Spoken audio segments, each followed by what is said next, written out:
Pessoal, a gente viu a parte do equilíbrio na semana passada. Então agora a gente vê que a gente pode achar Kc, pode achar Kp e pode achar as concentrações a partir de outros dados que antes a gente não utilizava. Então, por exemplo, vamos dar essa equação aqui de H2 mais I2 formando 2HI. Então, nesse gráfico aqui, a gente tem um gráfico de concentração pelo tempo. Então, no começo, a concentração de produto é 0 e a concentração de reagente é 1 mol por litro. Então, a concentração de reagente vem caindo, a concentração de produto vem aumentando. Num determinado período, as concentrações permanecem constantes. Não quer dizer que as concentrações sejam iguais, elas permanecem constantes, ou seja, não se altera mais ao longo do tempo. Então, a gente tendo os dados da quantidade de reagente, quantidade de produto no equilíbrio, a gente consegue calcular Kc.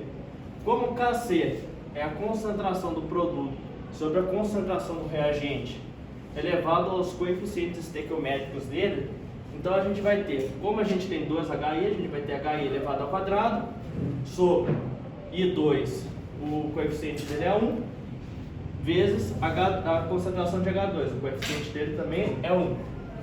Então, a gente pegando o produto no equilíbrio, a concentração dele é 1,6. E os reagentes no equilíbrio, a concentração é 0,2. Então, a gente vai ter 1,6 elevado ao quadrado sobre 0,2 vezes 0,2. A gente acha que o nosso Kc é 64. Então, a gente achou o Kc a partir dos valores da concentração. Agora, se a gente conhece o valor de Kc e a gente quer achar o valor da concentração no equilíbrio, então, dada a mesma reação, a gente vai ter que o quê?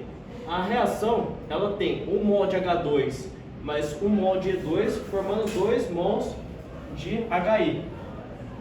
Então, no início, a gente tem 1 mol para 1 mol e 0 mol de HI, porque no início não tem nada de HI na reação.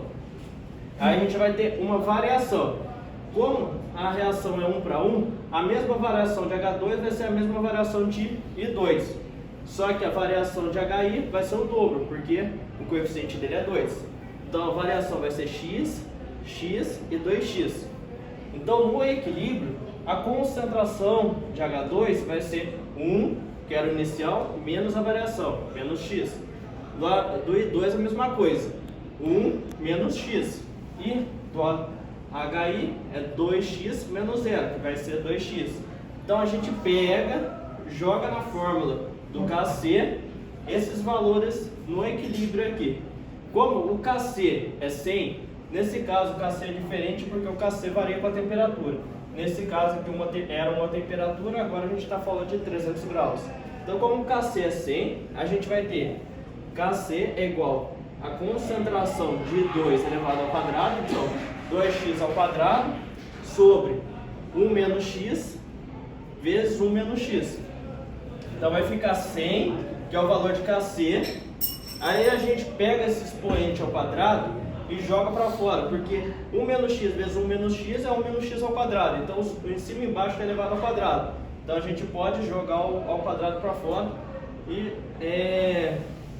colocar o 2x sobre 1 menos x elevado ao quadrado.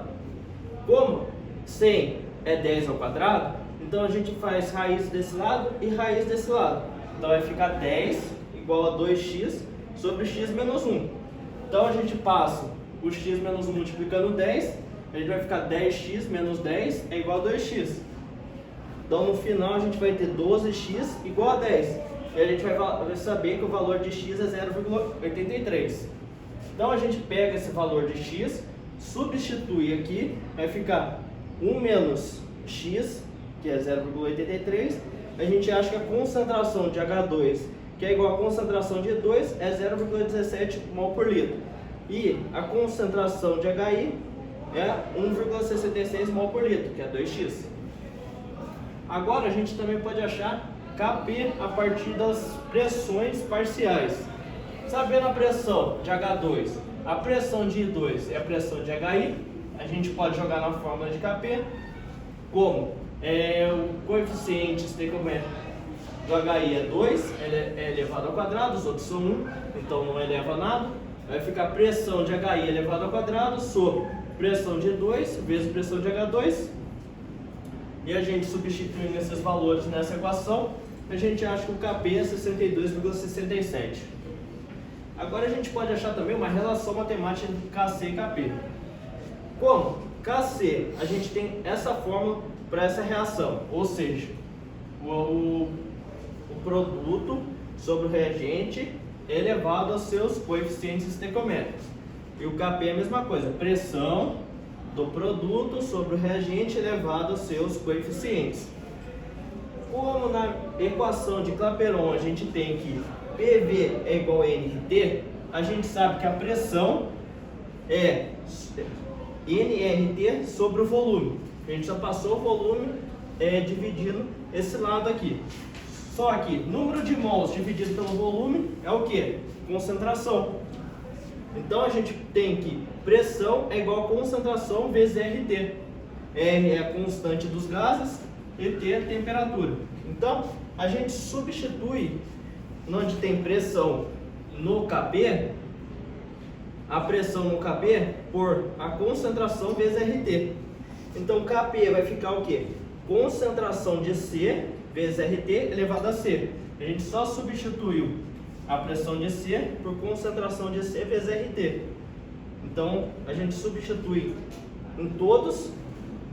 Então a gente vai ter aqui como concentração de C elevado a Czinho, concentração de D elevado a Dzinho, concentração de A elevado a Zinho e concentração de B elevado a Bzinho é Kc. A gente pode tirar o Kc, vai ficar Kp é igual a Kc vezes RT elevado a C vezes RT elevado a D sobre RT elevado a A vezes RT elevado a B.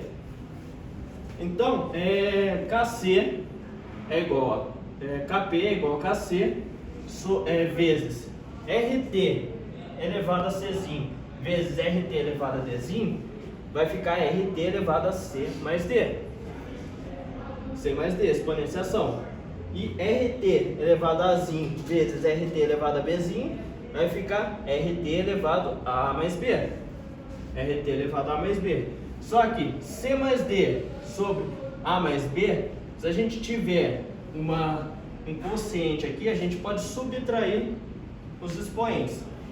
Então, a gente subtrai C mais D menos A mais B, a gente substitui pela fórmula, pela letra ΔN. Então, Kp é igual a Kc vezes RT elevado a ΔN, sendo que ΔN é Czinho mais Dzinho menos Azinho mais Bzinho.